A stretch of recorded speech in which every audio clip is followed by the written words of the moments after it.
The original Dead Rising might very well be one of the best zombie survival action games of all time. Dead Rising's concept and charming identity was so unique for its time that nothing to this day has come close to what this game was able to encapsulate and achieve. It had everything you could possibly want from a zombie survival action title. The world, the weapons, the story, the unforgettable psychopaths, the awkward characters, and the innovative gameplay is just to name a few things this game does exceptionally well. When Dead Rising released in 2006 as an exclusive title for the Xbox 360, it shocked the industry for its unique spin on the zombie genre, and still to this day, it is critically acclaimed to be most people's favourite zombie survival title. It was later re-released for modern consoles and PC in 2016, so more people could experience this iconic and classic title for the very first time. Even with this game releasing in 2006, Dead Rising shines against all other games in the genre that have come since, because developers don't make games quite like this anymore. I mean, this game was released nearly 18 years ago, and it still holds up to this day. Sure, we may have got sequels which improved the gameplay and offered a more interesting story, like Dead Rising 2 and Dead Rising 2 Off the Record, then Dead Rising 3 and 4, but we won't talk about 4. But none of these sequels come close to how the original Dead Rising is beautifully crafted. I remember getting Dead Rising when I was just 12 years old after a bunch of my friends recommended it to me and told me it was one of the best zombie games they've ever played. I mean, at this time, the only zombie game that I'd only experienced was Call of Duty World at War Zombies, so Dead Rising was going to be something completely new and fresh to me. It should also be mentioned that I also didn't really use the internet around this time, so I couldn't watch trailers or gameplay of it before picking it up. One day though, my mom picked it up for me, and I remember booting it up on my Xbox 360 for the first time and seeing that mysterious main menu screen while hearing that creepy music playing in the background. I had no idea at the time what this game was going to offer, other than having to kill tons and tons of zombies. After playing it for the first time, I instantly fell in love with this game, especially the Willamette Parkview Mall, because of the amount of creative freedom it offers the player, and for the game's ridiculous and wacky zombie survival action, where you can kill zombies with pretty much anything you can find. With the Dead Rising Deluxe Remaster releasing very soon, I thought this would be the perfect opportunity for me to replay through the original Dead Rising and see if it's still good as everyone still makes it out to be, and to see if it really does need the remake treatment. I know Capcom have said it's a remaster, but it might as well be a remake from what I've seen with the massively improved graphics and the ton of quality of life updates this game is receiving. So is the original Dead Rising worth playing, and does it hold up? Let's find out. Dead Rising is a zombie survival action game, but because of its unique take on the genre, it offers a fresh and exciting playing experience. The premises of the gameplay in Dead Rising is you are stuck in the Willamette Parkview Mall located in Colorado for 3 days. And this mall isn't your normal mall, because this one is full with zombies ready to eat your flesh, and well, you have to do whatever it takes to survive the entire 3 days, uncover the truth of what happened, and kill thousands of zombies using whatever you can get your hands on. I mean, anything. You can practically pick up anything in this game and use it as a weapon to kill zombies. You can pick up a bowling ball, a bucket, a cash register, a gumball machine, a hanger, and pretty much anything else you can find in the mall and use it as a weapon, which is just absolutely crazy that a game from 2006 offers all of this creative freedom. There are a ton of different stores in the mall which sell different products, and you the player come to know which stores have the best items that you can use as weapons to kill the zombies. There is an antique store which you can visit and get yourself a sword from, so you can just hack and slash through dozens of zombies. There are sports stores which sell baseball bats and golf clubs, so you can practice your swing against the undead. And then there is the infamous gun store, which stores pistols, shotguns, and sniper rifles, which you can use to obliterate your way through hordes. There are truly so many different stores in this game that offer the player so many different ways of killing zombies. Some of these weapons you can pick up though are just outright ridiculous, like using a boomerang to kill zombies, and then there are some of which that are conventional, like using the shotgun or sword, like I mentioned before. It's insane that this game from 2006 has over 140 weapons. What I really like about Dead Rising which some people might disagree on, is that each weapon has a durability limit, and you can only use a selected weapon so many times before it breaks, and you have to use a different weapon or find the same one again to keep using it. I really do like this feature because it influences the player to adopt different playstyles, and when you are surrounded by zombies and you are in a tight pinch and your weapon breaks, you have to use whatever is around you to survive. This happened to me a few times when I played Dead Rising again.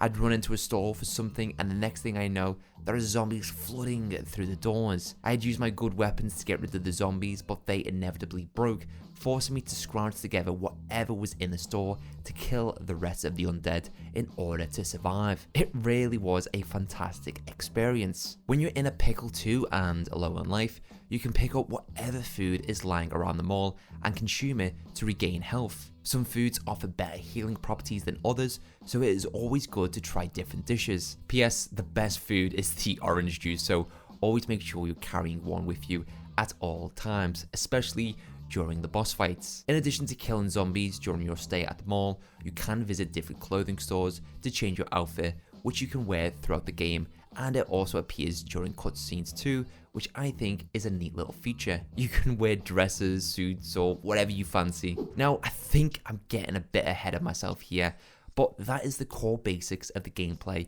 in Dead Rising. Remember before when I said you have to survive for 3 days? Well, you're not the only survivor in the mall, and there are many more desperately trying to stay alive. While exploring the mall, you will come across a variety of unique survivors held up in different locations, and it's your job to save them and take them back to the safe room. When you encounter these survivors, some of them might be happy to follow you from the get-go, and some of them might need you to fulfill a certain requirement first. During my playthrough, I came across these Japanese tourists who didn't speak English, and I couldn't even get them to follow me because they couldn't understand what I was saying. So what I had to do was find a Japanese magazine, which allowed me to converse with them, and I got them to follow me. Then comes the worst part of Dead Rising. Once the survivor has agreed to follow you, the tricky part is getting them back to the safe room alive. It might seem easy enough, but trust me, if you have ever played Dead Rising, you will know the pain of escorting survivors back to the safe room. The survivors will follow you, but they are absolutely useless, and they will get attacked whenever a zombie is a few feet away from them. Some survivors that you escort will require you to hold their hands, carry them, or allow them to lean on you, which prevents you from attacking, which is just a ball ache. To add to this, the survivor attacks are just useless against zombies, and the programming is so janky that getting the survivors back to the safe room is genuinely the worst. Like, if they are following you but are slightly behind, and I mean slightly, and you enter another instance, they will be stuck in the other part of the mall, which requires you to go back and rescue them. So they have to be right next to you before you can enter another instance, so they are transported to the next area of the mall with you. In my opinion, the max amount of survivors you should escort back to the safe room at one given time should be 2, because any more than that and you're just gonna really f yourself over. Now, if you somehow manage to successfully escort survivors back to the safe room and they haven't died, first things first, round of applause to you. But in addition to this, you will net yourself some huge PP. Not that type of PP. In Dead Rising, PP, also known as prestige points, is this game's experience points, which allow you to level up and unlock new skills and abilities. Leveling up in Dead Rising is absolutely essential, because by doing so, you can get increased health, increased attack damage, increased weapon slots, faster running speed, learning new skills to take down zombies, and more. Once you've leveled up a few times and you're a few hours into the game, it's actually cool to be able to reflect back on your journey and how you were at the start of the game, being a rookie with pretty much no life and running around super slow, in comparison to how you are now. You do get a good sense that you're becoming more experienced with your fight against the undead from leveling up. But let's not forget probably the most important thing you should be doing in Dead Rising. Make sure you keep having plenty of toilet breaks. Yeah, not like that what you're thinking about right now. In Dead Rising, the game does not have an autosave feature, and instead relies on the player to keep manually saving the game by using restrooms or sleeping in the safe room. If you die in Dead Rising, you don't get to restart the mission you are currently on or go back to the last checkpoint. Oh no.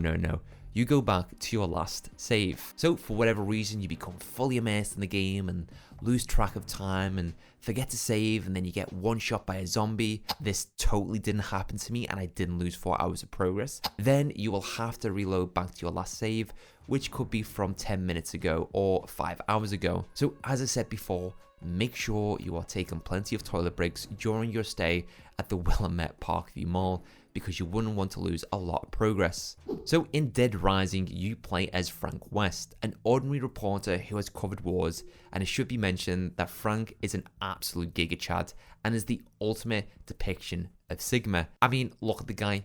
Capcom knew exactly what they were doing when they cooked this guy up in the lab. Frank receives a big tip that something major is happening at the Willamette Parkview Mall. So with Frank looking to make a name for himself, he hires a helicopter to take him to the heart of the situation, not knowing what he's about to get himself involved in. The pilot drops Frank off on the roof on the mall and promises him that he'll be back in exactly 3 days, i.e. 72 hours from now. From this very moment of landing on the roof, the countdown begins. After landing on the roof, Frank initially explores the entrance to the mall where other survivors have barricaded the doors shut to keep the zombies outside. However, disaster soon strikes, and this mount right here opens the door to save a dog, but by doing so, lets all the zombies inside. Also, I have no idea how this woman has the strength to get past these men. With these zombies now inside the mall, they slaughter the survivors at the entrance, and Frank decides to make a swift getaway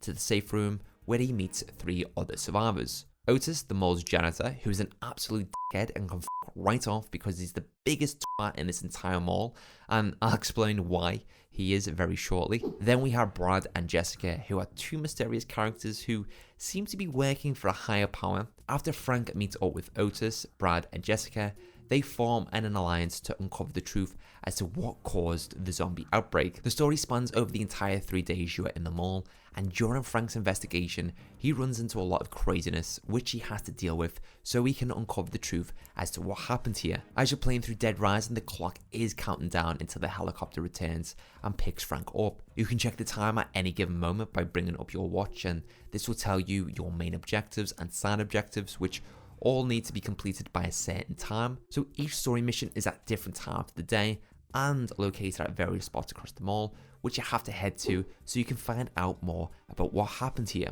If for whatever reason you don't reach a story mission by its required time, the game will result in a game over and the truth will be vanished forever. I mean, it's literally what the game says. So to keep progressing with the story, you need to keep heading to the main objectives at the designated times you're told. For side objectives, these keep appearing as you play through the game, and you don't necessarily need to complete these, but most of them relate to saving survivors, which if you choose to do so, can net you some serious PP, so you can level up and unlock more skills and abilities. You're notified about these side objectives by Otis calling your radio and letting you know what he's seen on the surveillance cameras. The thing is though, when Otis calls you, you can only run slowly and you can't do anything else, which allows zombies to attack you, and you can't do anything in return, which is just super annoying. I honestly think Otis and Roman Bellic from GTA 4 would make best friends. Anyway, the story puts you on a timer and you are racing against it the entire time you are playing. If for whatever reason you have completed all of the current main objectives and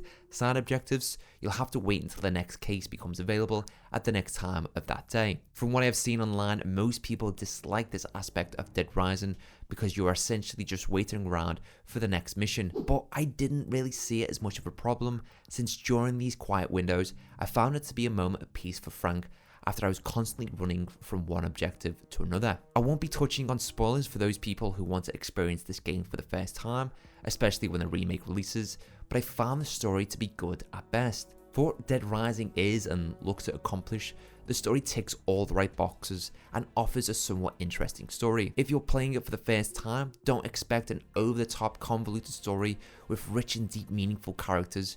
Just enjoy the story for what it is. However, what is interesting is the game has multiple endings, and depending on how you play the game and what you choose to do, determines what ending you get. There's a true ending, a good ending, a bad ending, and more. So it influences the player to keep replaying through the game. But if there was one good reason to keep replaying Dead Rising over and over again, it's for the boss fights. Psychopaths, in my opinion, are the creme brulee of Dead Rising. If you know anything about me, you'll know that I'm a huge fan of Metal Gear Solid, and what the MGS series is iconically known for is its unique boss fights. Well, in Dead Rising, psychopaths are this game's bosses that you'll encounter as you explore them all, and to put it simple, these fights are just sheer brilliant. The psychos are integral to the identity of Dead Rising, and it's one of the main talking points about these games that I have with my friends. Each psychopath is so memorable that long after playing, you will think about from time to time. Each boss has their own unique identity and characteristics which set them all apart from one another, and each person who plays this game will have their own personal favourite. For example, one of the first psychopaths that you meet is Adam the Clown, who has truly lost his rocker, and he juggles chainsaws, which is just absolutely fantastic. Let's be real for a moment, in the last couple of years we haven't had a boss design quite like this. Or there's Cliff the Hatchet Man, who is ex-military, and he wields a machete and uses stealth tactics to attack you during the boss fight. It's just fantastic. The psychopaths are the heart of the Dead Rising franchise because of how some of them can be so wacky and over the top, but it breaks up the repetitive gameplay of killing zombies and offers something new and exciting when they appear. So after replaying and completing Dead Rising, it has reminded me once again that this is one of the best zombie franchises out there because of its unique, expressive, fun, and entertaining identity that no game since has come close to being able to replicate. The concept of being trapped in a mall for 3 days and having to survive against hordes of zombies and multiple psychos while uncovering the truth is simple, but also it's all you need. Most games that come out nowadays think that they have to cram in so much detail and features that sometimes the developers choose to bite off more than they can chew, but Capcom delivered a sensational zombie survival action game with Dead Rising because of its simple concept. The weapons you come across, the enemies you encounter, the wacky dialogue, all contribute to a game that is not supposed to be taken too seriously, and Dead Rising embraces that, and the player is aware of that. There is an enjoyable story at the core of Dead Rising, but the game surrounds itself with elements which ensures for a fun and exciting time. Because of all this is why it is an iconic, classic, and staple mark title in the zombie survival action game genre. So to answer the question that I originally had, does Dead Rising really need a deluxe remaster? My answer is yes and no. To firstly answer no, I think Dead Rising does what it says in the box and delivers an experience you may be looking for. The game released in 2006 with somewhat janky controls and outdated graphics, but it perfectly captures the video game industry in the 2000s, which more people need to experience. However, some people might not be too interested in playing a game from this era for a few reasons. So yes, a deluxe remaster may be what we need for more people to experience Dead Rising for the first time, and hopefully, if it's a huge success, maybe we'll see remakes of Dead Rising 2 or a reboot of the series, which I would really like to see. So my question to you guys is, would you like to see a reboot of the Dead Rising series if the remake is a success? Let me know in the comment section down below. I'd really like to hear your thoughts. So that is it for this video. I hope you guys enjoyed it. If you did, please leave a like. Also, if you do enjoy content like this, be sure to hit that subscribe button and click on the bell icon to turn on notifications so you don't miss my next upload. With that being said, I want to give a special shout out to my YouTube members and Patreon supporters: Cyberboy, Demonic Salsa, George Kent, Luke AV, BPG, Veggie Hot Dog, and Whaley. So that's it for this video. I hope you guys enjoyed it, and thanks for watching.